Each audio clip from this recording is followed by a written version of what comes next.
He lived with his wife for 55 years, but just days before his death, he learned a truth that changed everything. A secret hidden for decades turned his view of the past upside down. Subscribe to the channel and write in the comments where you're watching from. Frank sat in his worn-out armchair by the window, watching the golden leaves fall from the oak tree in their backyard. The autumn breeze carried a crisp scent through the small town of Middleton, Ohio, a place where he and Margaret had spent their entire lives together. Their house, modest yet filled with warmth, bore the marks of time. Scratches on the wooden floors from when their children used to play, faded wallpaper that neither of them had the energy to replace, and shelves filled with decades' worth of memories. For 55 years, Frank and Margaret had lived what many would call an ideal life. They had raised 2 children, seen them build families of their own, and now spent their days in quiet companionship enjoying their golden years.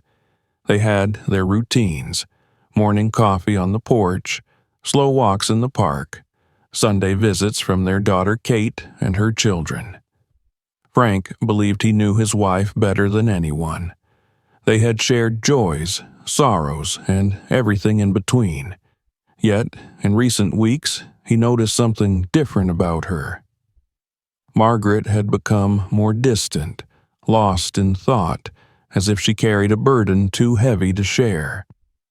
He often found her staring at old photo albums, her fingers tracing the edges of pictures as though trying to reach into the past.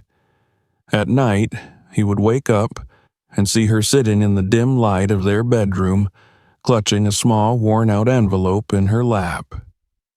When he asked what was wrong, she would simply shake her head, forcing a weak smile before returning to bed. Frank tried not to pry, but the change unsettled him. Margaret was not the type to keep secrets. They had built their marriage on honesty, trusting each other through thick and thin. But something about the way she avoided his gaze, the way her hands trembled when she thought he wasn't looking, told him that whatever was on her mind was something she had buried for a long time. One evening, as they sat together by the fireplace, Margaret broke the silence. "I need to tell you something," she said softly, her voice barely above a whisper. Frank set down his newspaper and turned to her, sensing the weight in her tone. Her hands were clasped tightly together, knuckles pale from the pressure. "I should have told you this years ago," she continued, her voice shaken, "but I was afraid, and now I don't know if I can live with this secret any longer." Frank felt his chest tighten. 1,000 thoughts raced through his mind, but he remained silent, waiting. Margaret took a deep breath, then exhaled shakily.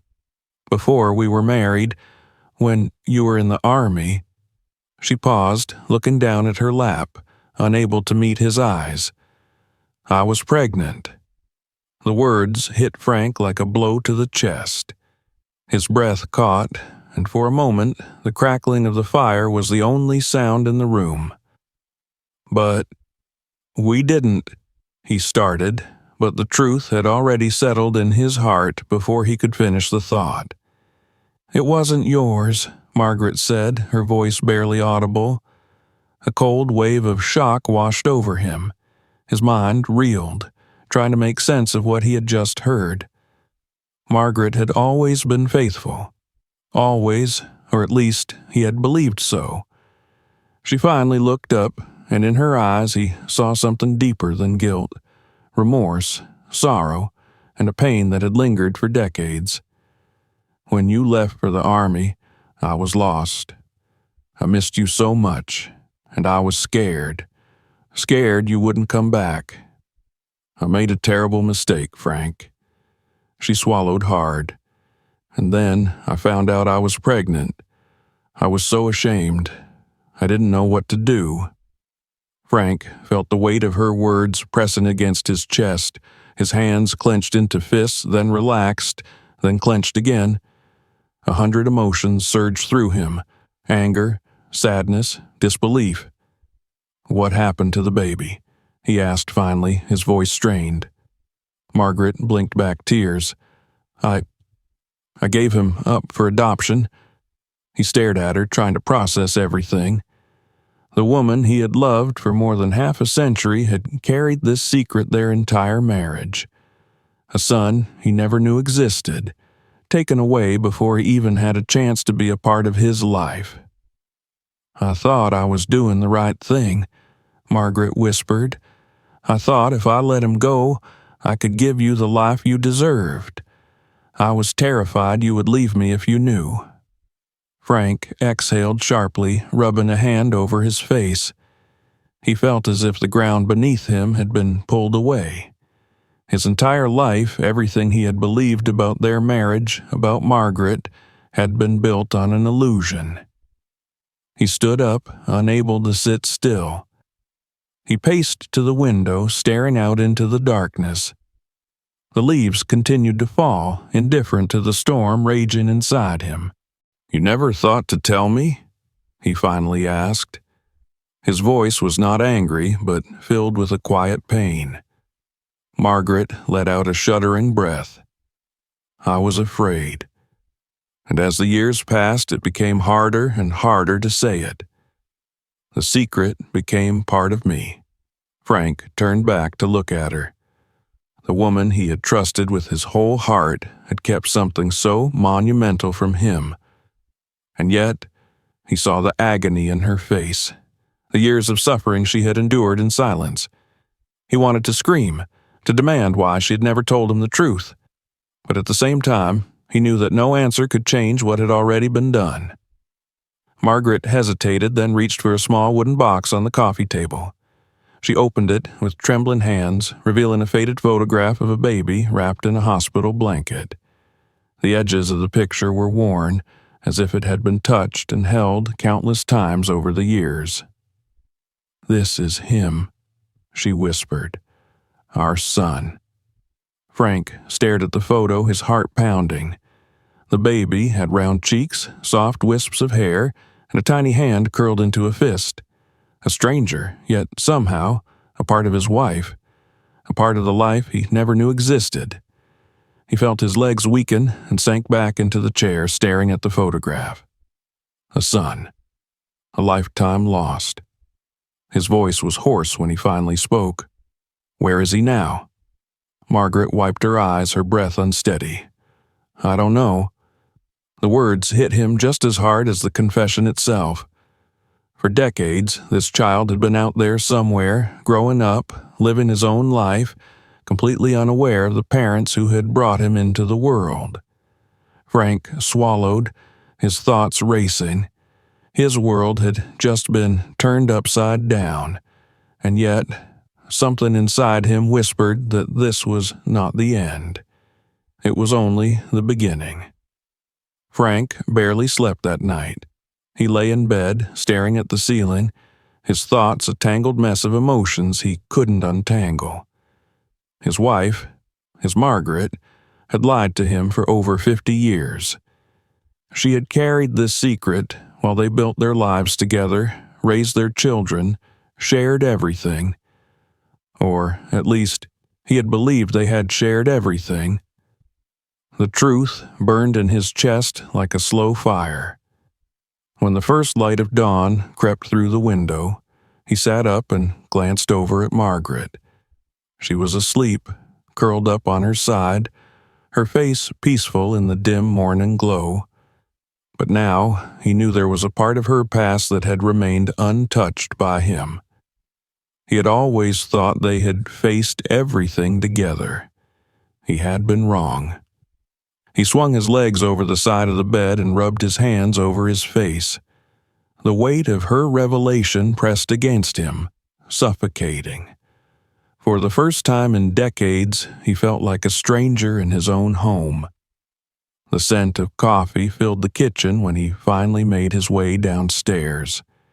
He sat at the worn wooden table, staring at the mug in front of him, his fingers curled around it but not drinking. Margaret entered the kitchen quietly. He didn't look up. She hesitated, then poured herself a cup and sat across from him. Neither of them spoke at first. The only sounds were the faint tick of the clock on the wall and the birds outside, singing as if the world hadn't just collapsed around them. Finally, Margaret broke the silence. "Frank," she said softly. He lifted his gaze, meeting her tired eyes. He could see how much it had cost her to tell him the truth, but that didn't ease the ache inside him. "I need to understand," he said, his voice steady but strained. "Why? Why didn't you tell me?" Margaret exhaled, gripping the handle of her coffee cup as if it could anchor her. "I was afraid," she admitted. "Afraid you'd leave me.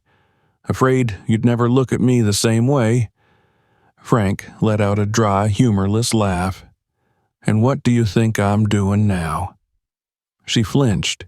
He hadn't meant to be cruel, but the words had come out harsher than he intended. "I didn't know how to tell you, Frank," she continued, her voice breaking. "At first, I thought I would. But then you came back from the army, and I saw how happy you were to see me. You had this whole future planned for us, and I—" She swallowed. "I couldn't destroy it." Frank closed his eyes for a moment.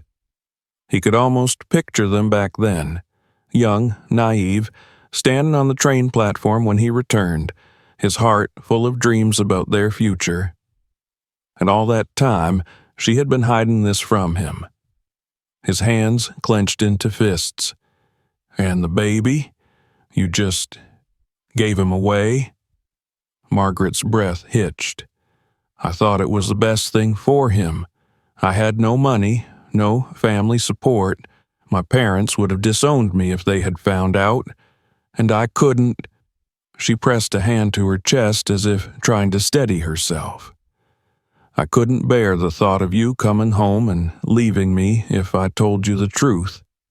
So I did the only thing I thought I could." Frank shook his head slowly.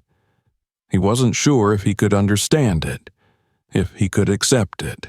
After a long silence, he finally asked the question that had been gnawing at him all night. "Do you regret it?" Tears welled in Margaret's eyes. "Every single day." Frank took a slow breath, his heart heavy. He had thought he knew his wife better than anyone, but now he was looking at a woman who had carried an entirely different life inside her. And worse, she had done it alone. As much as the betrayal stung, another thought lodged itself in his mind, persistent and inescapable. A son. Somewhere out there, he had a son he had never known. Margaret seemed to sense the shift in him. She reached across the table, her fingers brushing his. "Frank, I don't expect you to forgive me. I don't even expect you to understand. But I told you because I couldn't carry it anymore. And if you want to find him, I won't stop you." He looked at her carefully, searching for any hint of hesitation. "Do you want to find him?" She nodded, though her expression was filled with fear. "I don't know if he'd even want to know me, but I need to know if he's okay, if he had a good life." Frank leaned back in his chair, rubbing a hand over his face. He was exhausted. But beneath the exhaustion there was a pull, an ache to do something with this revelation, to find the missing piece of his life. He looked at the small wooden box she had shown him the night before. Inside, the faded photograph of the baby seemed to stare up at him, as if waiting to be acknowledged. Finally, he exhaled. "I want to find him," he said. Margaret swallowed hard. "Then I'll help you." For a long time, they sat there in silence. The storm between them hadn't passed, and Frank wasn't sure if it ever truly would. But for now, they had a new purpose. A new search had begun. The decision had been made, but Frank had no idea where to start. A lifetime had passed since Margaret had given up their son, and the only clues they had were buried in the fragile yellowing documents stored inside the wooden box. He spent the next morning going through them at the kitchen table, his fingers tracing the faded ink of a birth certificate, an adoption record, and a few old letters Margaret had written but never sent. Margaret sat across from him, her hands folded together as if she were praying. She had already told him everything she remembered, that the baby had been placed with a family in New York through a private adoption agency. She hadn't been allowed to know where he went after that. All she had was the name of the agency and the date of the adoption. Frank studied the papers again, frustration simmering inside him. "It's not much to go on," he muttered. Margaret nodded. "I know." For a moment, he considered what to do next. He had never tried to track someone down before, let alone someone who had been adopted over 50 years ago. This was a world he knew nothing about. But he did know one thing. He wasn't going to let the trail go cold.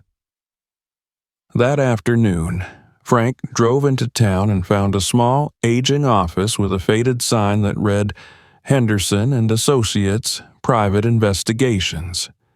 It wasn't the kind of place he had ever imagined himself stepping into, but he needed help. The investigator, a middle-aged man named Greg Porter, listened patiently as Frank explained the situation. He studied the documents Frank had brought, flipping through them with a trained eye. "This won't be easy," Porter said, leaning back in his chair. "Records from private adoptions back then weren't always well kept, and even if we find a name, your son might not want to be found." Frank exhaled. "I understand. I need to try." Porter nodded. "All right. We'll start with the adoption agency. They might not give out information freely, but there are ways to dig." He paused. "Are you prepared for any outcome, even if he refuses to meet you?" Frank hesitated, then nodded. "I just need to know that he's out there, that he had a good life." Porter agreed to take the case, warning that it could take weeks, maybe even months, to get answers. But Frank was willing to wait. The first few days were agonizingly slow. Porter made calls, filed requests, and searched through databases, but everything seemed locked behind layers of bureaucracy. Some records had been lost over time and others were legally sealed. Every time Frank's phone rang, he felt a surge of hope, only to hear that they had hit another dead end. Margaret watched him closely. She knew he wasn't sleeping well. The weight of the secret she had kept for decades was now pressing down on him, too. One evening, as they sat in the living room, Margaret quietly said, "If we don't find him, will you be able to live with that?" Frank didn't answer right away. He stared at the flickering fire, thinking about the son he had never known. "I don't know," he admitted. A week passed, then another, and then, just when Frank began to fear they had reached a dead end, Porter called with news. "I found something," he said. Frank gripped the phone tightly. "What is it?" "The adoption agency's records show that the boy was placed with a couple named Robert and Helen Harris in New York. They legally changed his name after the adoption. His birth name is gone from most official records, but I managed to track down a trail." Frank's heart pounded. "And?" Porter exhaled. "Your son's name is David Harris. He's still in New York, and from what I've found, he's a lawyer, a pretty successful one." Frank sat down heavily, his mind swirled with the reality of what he had just learned. His son, his own flesh and blood, was alive, thriving, and completely unaware of his existence. Porter's voice softened. "I have an address for his law firm. It's in Manhattan. But Frank, I need to warn you. Just because we found him doesn't mean he'll want to see you." Frank gripped the arm of the chair. "I understand." Margaret was watching him, her face pale. When he hung up the phone, she whispered, "You found him?" Frank nodded. "I found him." Silence stretched between them. Margaret covered her mouth with her hands, her eyes brimming with tears. "What now?" she asked, her voice barely audible. Frank swallowed hard. "Now, I go to New York." The train ride to New York felt longer than it should have. Frank sat by the window, watching the scenery shift from the open countryside of Ohio to the dense industrial outskirts of the East Coast. The steady hum of the train and the occasional rattle of the tracks did little to quiet his thoughts. He had never been a man to make impulsive decisions, but this time he had acted on instinct. He wasn't sure what he was hoping for. He wasn't sure if David would even speak to him, but now that he had come this far, there was no turning back. Margaret had stood by the doorway when he left that morning, her hands clasped together, a silent prayer in her eyes. She had wanted to come with him, but Frank had told her no. This was something he needed to do alone. She hadn't argued. She understood that this moment, this decision, belonged to him. When he stepped off the train at Penn Station, the city greeted him with its unrelenting noise. The rush of people, the screech of brakes, the overwhelming mass of movement made him feel like a visitor from another era. New York had always been a place of motion, of progress, of people too busy chasing something to stop and look around. He clutched the slip of paper with David's office address and took a slow breath. It had been a long time since he had last set foot in this city. He took a cab to the address Porter had given him.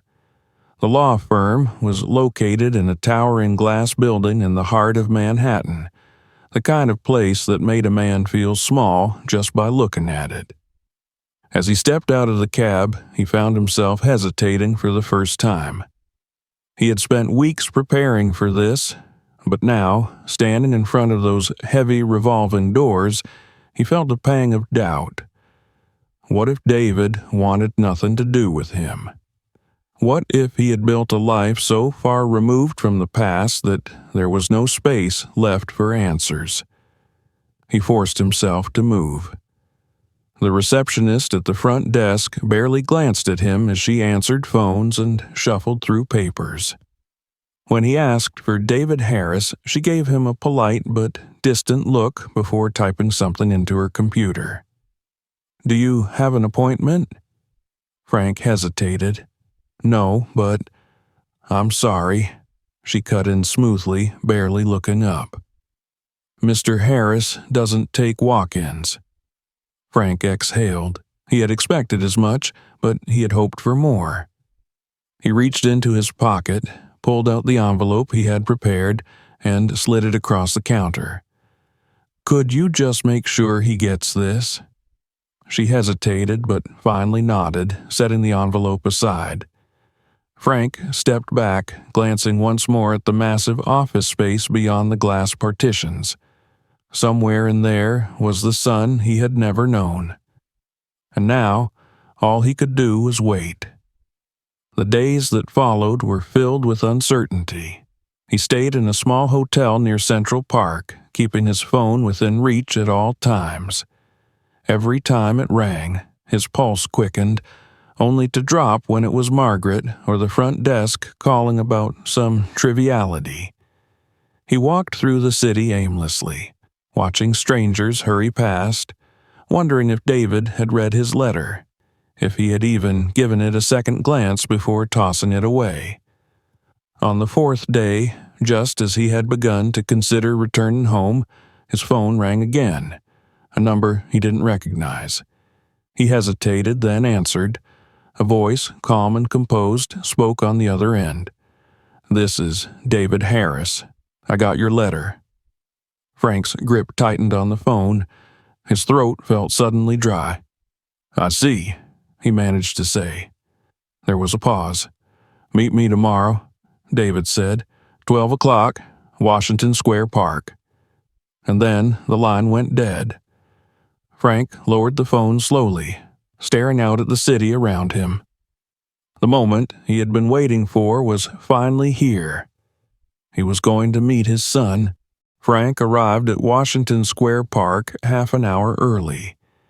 He had never been good at waiting, and now, with his nerves running high, he needed the extra time to gather himself. The park was lively, filled with students from the nearby university, tourists taking pictures, and musicians playing soft melodies under the arch. The scene felt almost surreal compared to the storm inside him. He found a bench with a clear view of the fountain and sat down, gripping his hands together to keep them steady. His mind replayed every possible scenario. Would David be angry? Dismissive? Would he even stay to listen? Frank had rehearsed what he wanted to say, but now that the moment was upon him, all the words felt clumsy and inadequate. How did you explain 55 years of absence in a single conversation? At exactly noon, a tall, well-dressed man approached. Frank knew it was him before he even spoke. David moved with confidence, his suit crisp, his posture straight, his expression unreadable. He had Margaret's eyes, deep and intelligent, though there was a guardedness in them that Frank had not expected. Frank stood, feeling suddenly aware of his own frailty, the weight of his years pressing against him. David stopped a few feet away, hands in his pockets, studying him as if trying to decide what to make of the man in front of him. "You're Frank, I assume?" David's voice was calm but distant. Frank nodded. "Yes. Thank you for meeting me." David didn't sit down. He glanced around as if considering whether this was worth his time. "I don't know what you expect from this," he said finally. "I'm not sure why you even reached out." Frank took a slow breath. He had known this wouldn't be easy. "I don't expect anything," he said carefully. "I just wanted to see you, to tell you the truth. After all these years, I thought you deserved that much." David let out a quiet, humorless laugh. "The truth? And what exactly is the truth?" Frank hesitated, choosing his words with care. "Your mother, Margaret, she kept your existence a secret from me. I only found out a few weeks ago. If I had known back then, things might have been different." David's expression didn't change. "That's convenient," he said, his tone measured but sharp. "You find out about me now, at the end of your life, and suddenly you want to track me down. Why? To ease your conscience?" Frank flinched at the accusation, though he knew it was deserved. He couldn't blame David for being guarded. "I don't expect you to forgive me," Frank admitted. "I don't even expect you to believe me. But I needed to try. Not for me, for you, for your mother." At the mention of Margaret, something flickered in David's expression, but it was gone before Frank could grasp it. "I don't know anything about her," David said. "I never tried to find my birth parents. My adoptive parents were good to me. I had a normal life. I never felt like I was missing anything." Frank nodded slowly. "I'm glad to hear that. That's all Margaret ever wanted. She gave you up because she thought it was the only way to give you a better life." David's jaw tightened. For the first time, there was something other than coldness in his expression, something like hesitation. "So you came all this way just to tell me that?" Frank met his gaze. "I came because I needed you to know that you weren't forgotten. You were never forgotten. She carried you in her heart for 55 years. And now that I know about you, I carry you too." David exhaled sharply and looked away for a moment. The silence between them stretched, thick with unspoken words. Finally, he shook his head. "This is a lot," he admitted. "I don't know what to do with it." Frank felt a flicker of hope at that. The door wasn't shut completely. "I don't need you to do anything," Frank said gently. "I just wanted to give you the choice. If you never want to see me again, I'll understand." David didn't respond right away. He looked down at his watch, then back at Frank. "I need to think," he said finally. "I don't know what I want from this, if I want anything at all." Frank nodded. "That's fair." David hesitated, then took a step back. "I'll let you know." And just like that, he turned and walked away, leaving Frank standing in the middle of the park, watching his son disappear into the crowd. Frank remained in Washington Square Park long after David had disappeared into the crowd. The city moved around him, unbothered by the weight of what had just happened. He sat back down on the bench, his hands resting on his knees, his thoughts tangled in the silence David had left behind. The meeting had gone as well as he had feared and as badly as he had expected. David hadn't turned him away outright, but neither had he embraced this new, unexpected truth. Frank understood. The news had come out of nowhere, shattering a life that, by all accounts, had been whole without him. He knew what it was like to have the ground shift beneath his feet. He had been living in that feeling ever since Margaret's confession. By the time the sun began to dip below the skyline, Frank forced himself to leave the park. He wandered back toward his hotel, his mind replaying the conversation in the park over and over again. He had told David the truth, at least as much of it as he could in such a short meeting, but had it been enough? Or had it only pushed him further away? The hotel room felt emptier than ever when he stepped inside. He sank onto the edge of the bed and rubbed a hand over his face. His body ached, his mind even more so. He glanced at his phone, half expecting a message or a call that wouldn't come. He had told David he wouldn't push, and he meant it, but waiting was its own kind of pain. The next morning, Frank called Margaret. She picked up on the first ring, as if she had been waiting for his call. "How did it go?" Her voice was hesitant, hopeful but afraid. "He came," Frank said. "We talked." There was a long silence. He could picture her gripping the phone, holding her breath. "And?" "He doesn't know what to think yet," Frank admitted. "I can't blame him." Another pause, then a quiet exhale. "Did he ask about me?" Frank hesitated.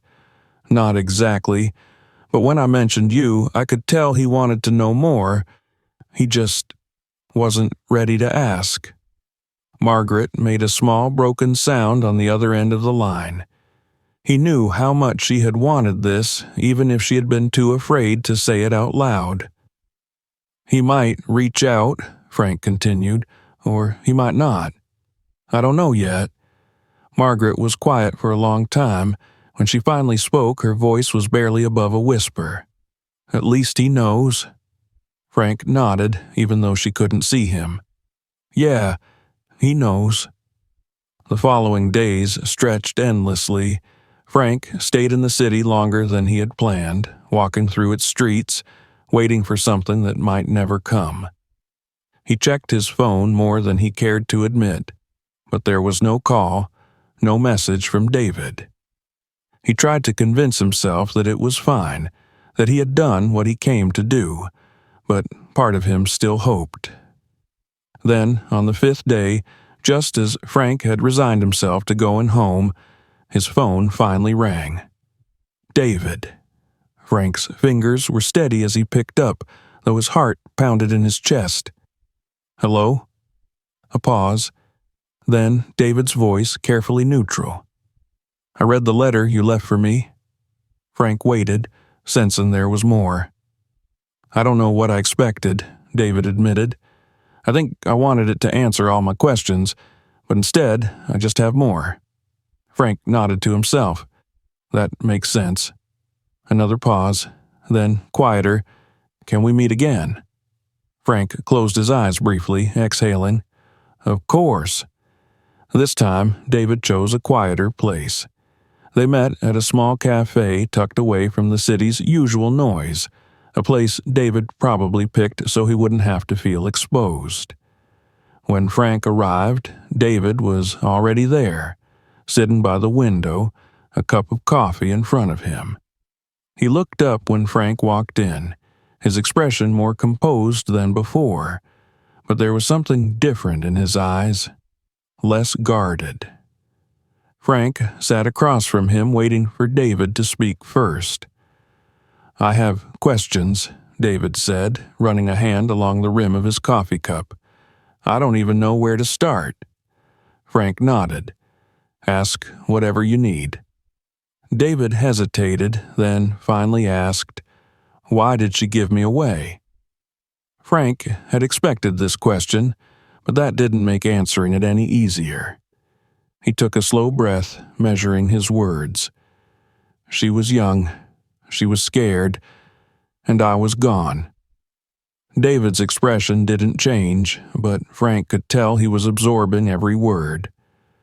"She thought she was doing the right thing," Frank continued, "that giving you up would give you the kind of life she couldn't provide. And she was afraid of what would happen if I knew, afraid of what people would say." David studied him. "And what about you? What would you have done if she had told you?" Frank didn't hesitate. "I would have stayed." David didn't look away. "Do you resent her?" Frank considered that. "I did," he admitted. "At first, but not anymore. Not after seeing how much she carried this all these years." David took in this information, his gaze distant. "She never tried to find me?" "She wanted to," Frank said, "but she was afraid she'd ruin your life by showing up." David let out a quiet, bitter laugh. "Seems like a pattern with her." Frank didn't respond to that. He knew David had a right to his emotions. This wasn't something that could be resolved in a single conversation. After a long silence, David leaned back. "So, what happens now?" Frank met his gaze. "That's up to you." David looked down at his coffee, his expression unreadable. "I don't know yet." Frank nodded, accepting that. They sat in silence for a while, the weight of the years between them still present but no longer insurmountable. It wasn't a resolution, but it was something. When they left the cafe, David hesitated before turning to go. "Tell her." He stopped, shaking his head. "I don't know, just tell her I know." Frank nodded. "I will." David didn't say anything else. He just nodded and walked away. But this time, as Frank watched him go, he knew the door wasn't closed. Frank returned to Ohio, feeling both exhausted and hopeful. The journey had taken more out of him than he had expected, but there was a lightness in his chest that hadn't been there before. The conversation with David had left things uncertain, but it had also opened a door. Whether that door would remain open, whether David would choose to step through it, was still unknown. But at least it was no longer locked. Margaret was waiting for him at the door when he arrived home. She looked smaller somehow, as if the weight of the past few weeks had drained her. She didn't say anything at first, just searched his face for some sign of what had happened. Frank stepped forward, took her hands in his, and whispered, "He knows." Tears filled her eyes, and she clutched his hands tightly, nodding, unable to speak. Inside, they sat at the kitchen table, just as they had the night she had first told him the truth. Frank told her everything. How David had reacted, the doubts he had, the questions he had asked, and how he had left things uncertain, but not impossible. Margaret listened intently, her hands trembling slightly as she absorbed every word. "Did he ask about me?" she finally asked, her voice barely above a whisper. Frank hesitated, then nodded. "Not directly. But when I talked about you, I could see that he wanted to know more. He just wasn't ready to say it." Margaret exhaled, her fingers tightening around her mug of tea. I don't know if he'll ever want to meet me. Frank reached across the table, covering her hand with his. Give him time. He's just starting to process all of this. A week passed, then another. They heard nothing. Frank tried not to let it weigh on him, but he knew Margaret was struggling with the silence. Every time the phone rang, she would tense slightly, as if bracing herself for news that never came. Then, on a quiet afternoon, the phone did ring. Margaret was in the garden, tending to the flowers she had always loved. Frank was inside, sorting through some old letters when the call came. He saw the unfamiliar number and hesitated before answering. Hello? There was a pause. Then, It's David. Frank straightened, his grip tightened on the phone. David? Another pause. I've been thinking. Frank waited, giving him space. I don't know what I want from this, David admitted. I don't know if I even want a relationship, but I think I want to know more. Frank nodded, his heart steady but hopeful. That's all we could ever ask. David was quiet for a moment.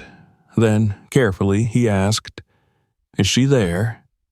Frank turned toward the window, looking outside at Margaret as she kneeled in the dirt, tending to the roses.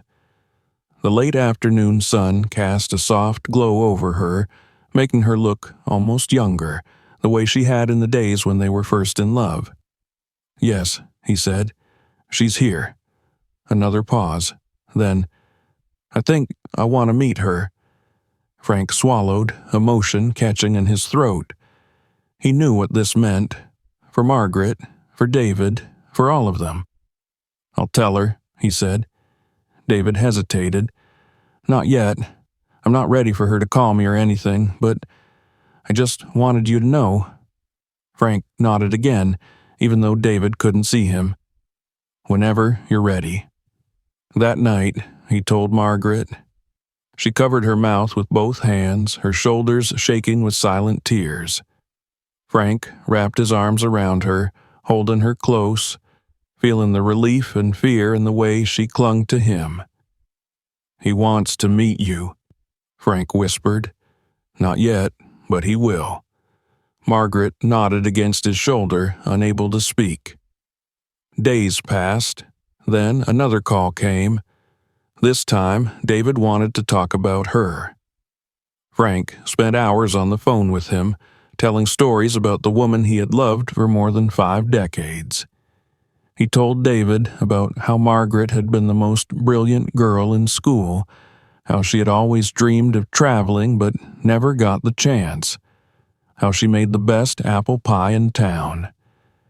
He told him about the way she laughed, the way she had raised their children, the way she had suffered in silence for so long, carrying the weight of her choices alone. David listened. He didn't always respond, but Frank could tell he was absorbing every word. One evening, Margaret finally gathered the courage to write a letter. She spent hours at the kitchen table, writing and rewriting, her hands shaking as she tried to find the right words. When she was done, she handed it to Frank. I don't know if he'll read it, she said. He will, Frank assured her. A week later, David called again.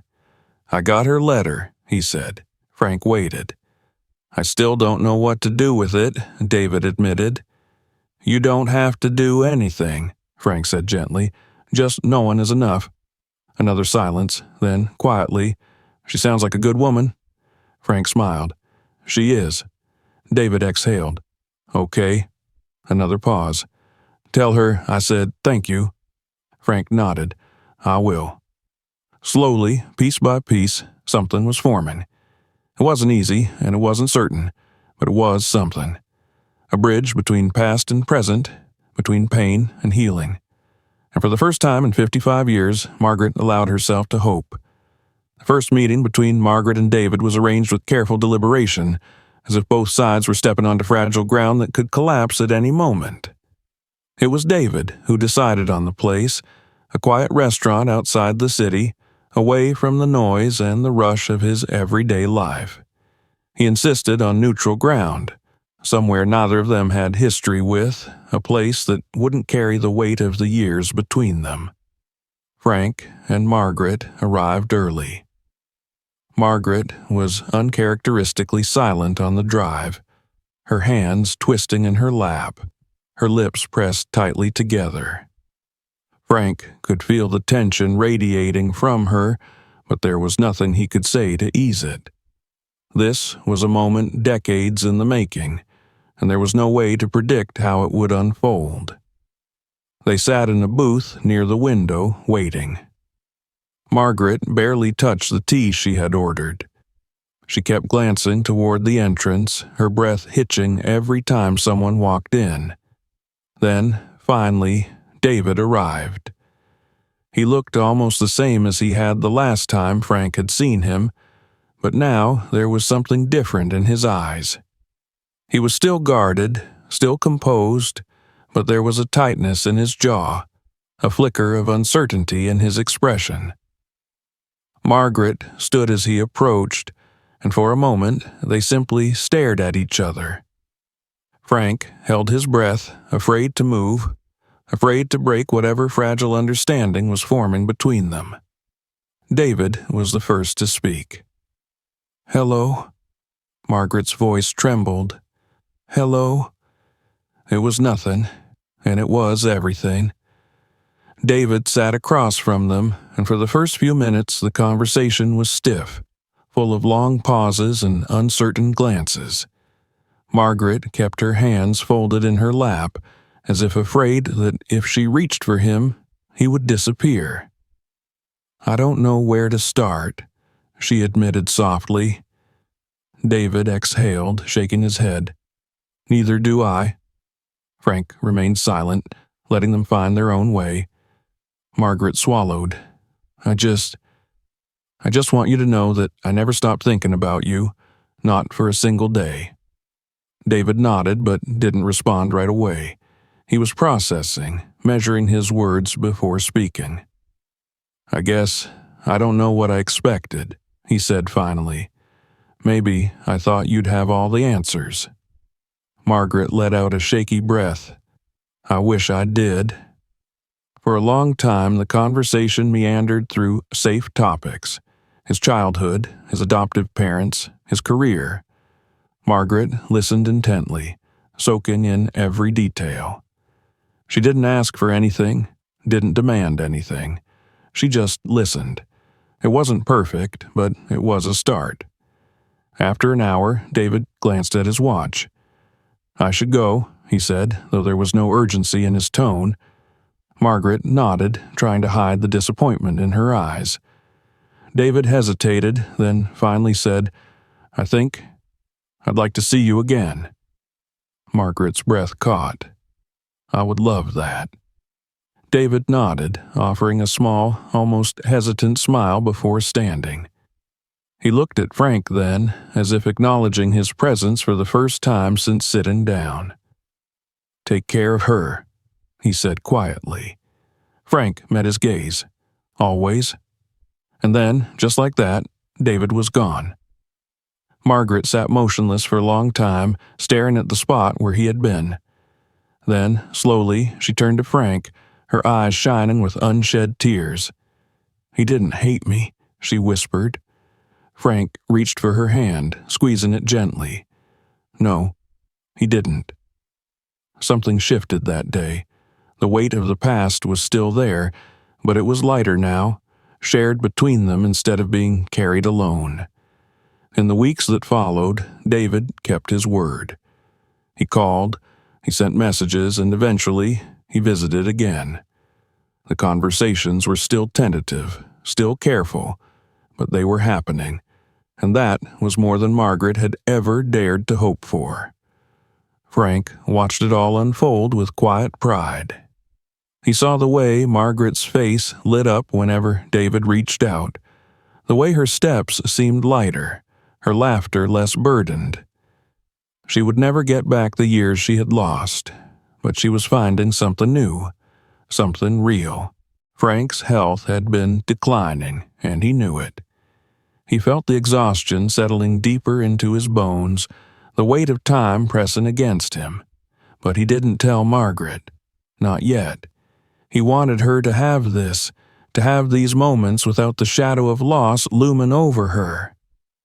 One evening, as they sat on the porch watching the sunset, Margaret reached for his hand. "Thank you," she said softly. Frank turned to her, surprised. "For what?" "For everything," she said. "For giving me the courage to face this. For standing by me, even when you had every reason to walk away." Frank smiled, squeezing her hand. "I could never walk away from you."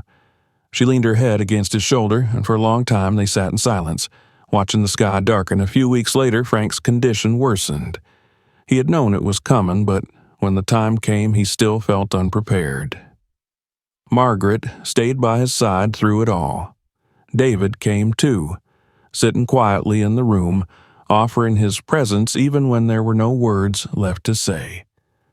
On his final day, as the light outside softened into evening, Frank reached for Margaret's hand. "I'm glad we found him," he whispered. Margaret nodded, tears slipping down her cheeks. "Me too."